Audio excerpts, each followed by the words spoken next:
One aspect of the work is that by not having the value located in the object, but in the idea, it gave a lot of flexibility. Like, at a certain moment, Ponza was offering the Guggenheim works in his collection, and he had 26 works of mine. Ponza did. He was a big supporter of my work, and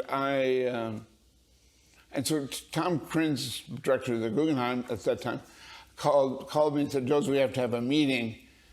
I have to come to some decisions about your work." So Krinz was really excited by the fact that he was planning on doing Guggenheims around the world. What do you call it? Franchises, corporate speak. And that he could have my work in all of his museums at the same time. Because in fact, they're all exhibition copies. If you own a work, then you have the right to display it in your collection. But you don't. But I've had collectors who had more than one house who put my work up in both houses, or some museum collections who would have neons, and they would have one that traveled if somebody wanted to borrow it, and another that never left the museum. Things like that, because they're not signed.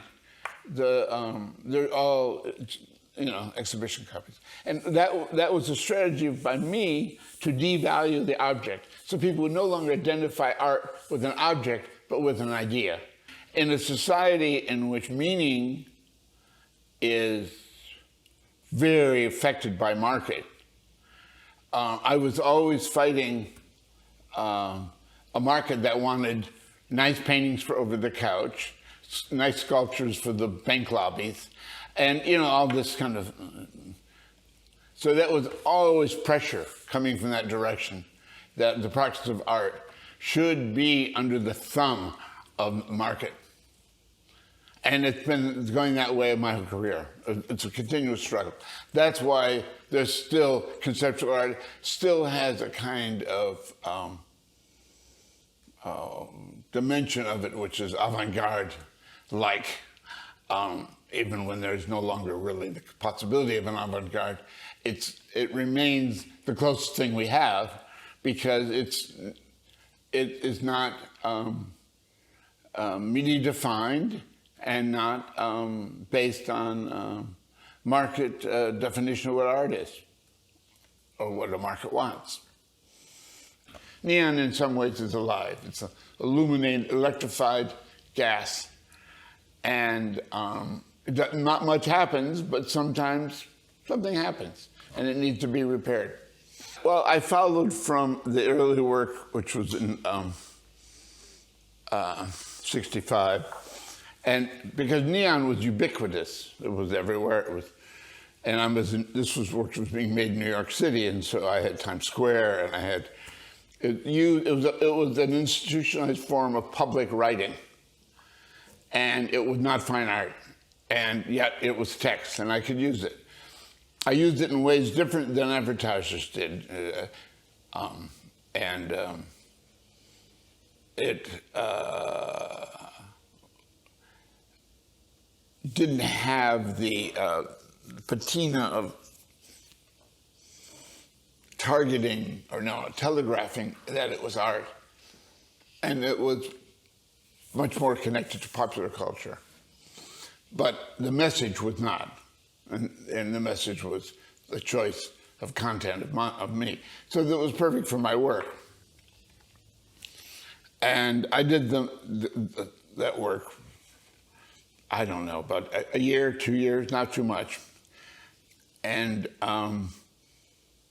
then I got caught up with doing other work, such as the work of this, I call the second investigation, which was really a public media.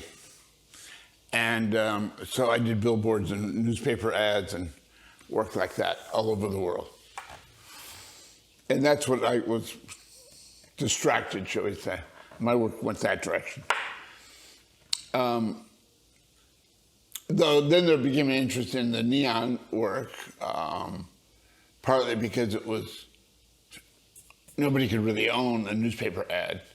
So the collectors of that time, the uneducated rich who supported me, began to buy this work. And it was very useful because it was funding my other activities that brought in no money at all. So it was as close to old art as I made, you know, not painting or not sculpture, but on the other hand, it was something a collector could have, an object, a thing that seemed to be important to them. So that was going on, and I have to say, I have a lot of thanks to give and affection for the people who have supported my activity for that reason, because it doesn't satisfy the usual demands of an art market. So they're, shall we say, much more, they're taking bigger risks and as much, as collectors go, they're much sexier than the ones who buy paintings, let's put it that way. Other than the original 60s group, like Bruce Nauman and the Arte Povera artists like Cotolare and Mertz, and also Keith Saunier, nobody else was using neon. So it was always only members of my generation in a couple different countries. And there was nothing fashionable about it. So that stayed like that for a long time. I'm not saying they even got the idea from me. I did happen to do it first, but I don't think it matters. I don't think it means anything, you know.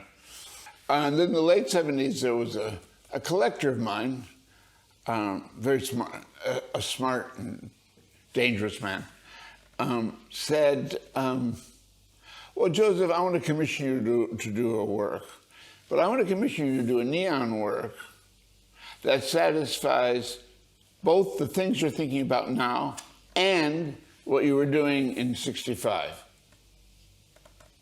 It was kind of an intriguing challenge.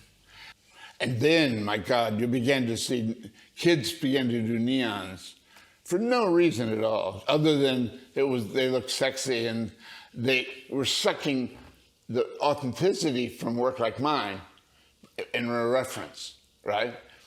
But stupidities. Some of the dumbest shit's been done to look like my work imaginable.